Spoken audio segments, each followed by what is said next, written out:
Ó, chat, vem aqui, ó. Energia bate em morte. Morte bate em sangue. Sangue bate em conhecimento. Conhecimento bate em energia. E o medo tá aqui. Morte apanha de energia. Energia apanha de conhecimento. Conhecimento apanha de sangue. Sangue apanha de morte. E o medo existe fora dessa amarra dos 4 elementos. E esse conceito aqui de um elemento bater no outro, não é porque eu tenho afinidade com conhecimento que eu vou apanhar de ritual de sangue. Mas, se eu usar um ritual de conhecimento em uma criatura de sangue, tipo um zumbi de sangue que o diabo erguer, esse zumbi de sangue praticamente não vai tomar dano do meu ritual de conhecimento. Ele vai tomar metade do dano. E ele tem resistência a conhecimento também, provavelmente. Ah, Gabi, mas como que... Mas o que acontece, por exemplo, se a morte for pra cima da energia? Vamos lá. Vocês lembram daquela cena que tem esse rolezinho aqui, que é tipo um fogareiro, assim, de energia? E aí esse fogareiro, ele tá soltando chamas roxas de energia, assim. Roxa, azul, sei lá, misturado, assim. Uma chama roxa. Vocês lembram? Vem, sei lá, mano, o deus da morte. Esse aqui é o deus da morte, ó.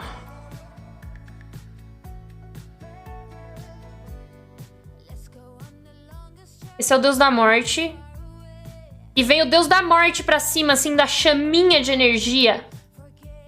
E ele não consegue fazer nada. A chama de energia para o bichão da morte. A morte recua quando chega perto do bagulho de energia. É meio que isso. A morte não consegue bater na energia e até teme um pouco a energia. Tem até um pouco de raiva da energia. E isso explica porque aquela marionete do Dante, que é a mina dos cabelos aqui, que tem os braços assim, muito louco, e umas pernas muito loucas também. Isso explica por que o fantoche do Dante tinha ódio do anfitrião. Porque o anfitrião era uma criatura de energia. E ela, sendo uma criatura de morte, ela tem nojo e ela sente um desagrado. Ela não gosta da energia que vinha do anfitrião. E o anfitrião, ele não exalava pouca energia. Ele era a própria energia. Então a marionete, ao ver a energia, correu pra cima direto. Mas, Gabi, o que aconteceria se alguém usasse um ritual de sangue perto da marionete do Dante? Essa pessoa provavelmente morreria. Provavelmente. Porque aí a marionete do Dante ia correr pra pessoa usando o ritual de sangue. Porque ela sente essa repulsa de energia, mas é ainda mais forte contra o sangue. É tão forte contra o sangue que chega a ser agressivo contra o sangue. E agora, e aí é por isso que quando a magistrada tava lá com a gente, ela deu pra gente um escudo de conhecimento e todo o dano que a gente tomava do anfitrião era reduzido pela metade. Porque é isso que acontece se você tenta usar um ritual de energia contra uma criatura de conhecimento. A criatura de conhecimento é resistente à energia, então ela só toma metade do dano. E ainda tem as resistências que ela pode ter à energia. A mesma coisa aconteceu com o anfitrião. A magistrada deu pra gente um escudo de conhecimento. Esse escudo de conhecimento fez com que o anfitrião não conseguisse bater em força total, então a gente tomava metade do dano, porque conhecimento é forte em relação à energia. É tipo se você jogar Pokémon, mano, e você usar fogo contra grama. Mas se você usar grama contra água, a água tá fudida. Mas se for usado fogo contra a grama tá fudida. A grama dá o dobro de dano na água, mas toma o dobro de dano do fogo. Troca esses elementos aqui, ó, por Pokémon. Vamos lá. Ó, eu vou desenhar aqui, ó. A gente tem o fogo. Nossa senhora, peraí. A gente tem o fogo. Isso aqui é o fogo, tá? A gente tem a água. E a gente tem a grama. Tá vendo? Pokémon aqui. Fogo dá muito dano na grama. A grama dá muito dano na água. A água dá muito dano no fogo.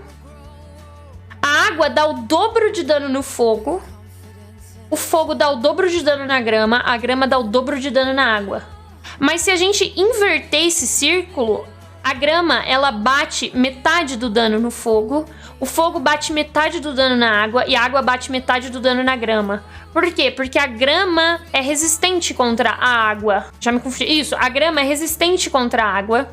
Então, a grama vai bater... Se a grama ia dar 10 de dano, na água ela dá 20.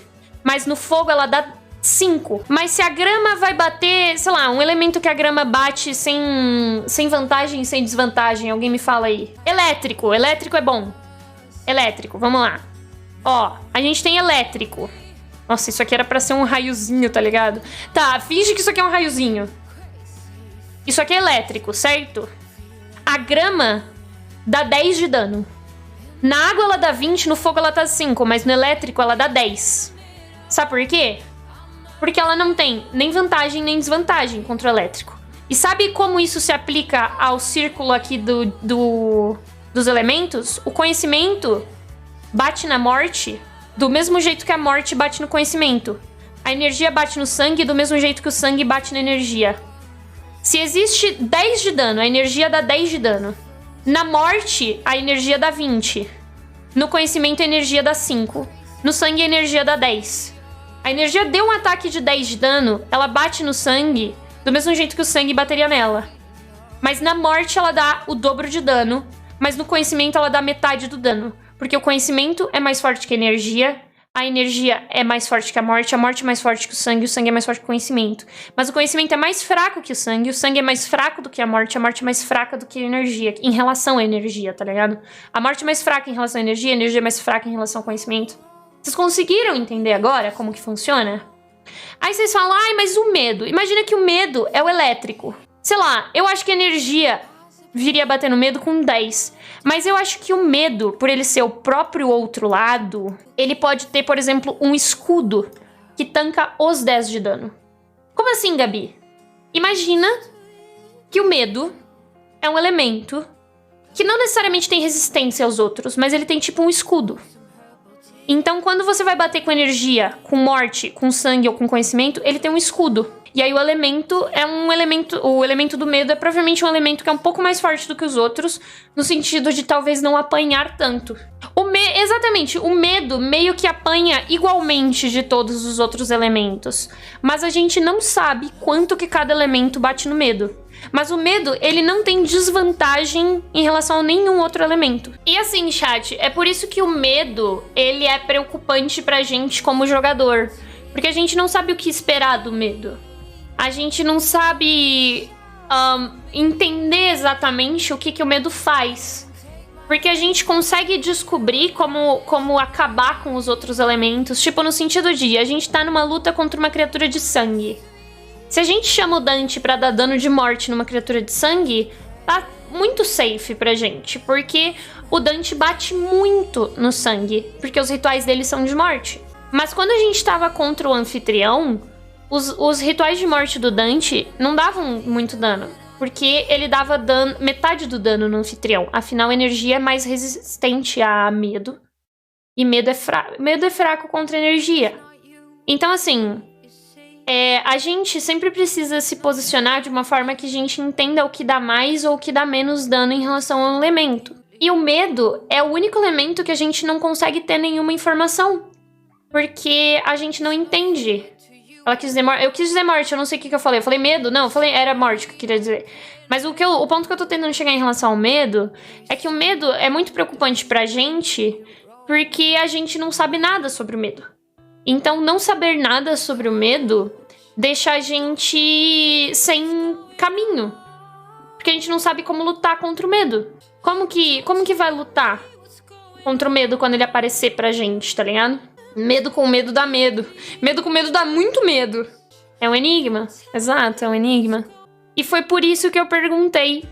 Quando eu transcendi, eu perguntei pro conhecimento o que era o medo. Eu perguntei o que era medo porque, pra mim, o que me deixa mais apavorada é não saber como lidar com o medo na hora que ele aparecer na minha frente. Enfim, eu desenhei que ficar mais fácil pra entender, né? E aí a gente pode prosseguir.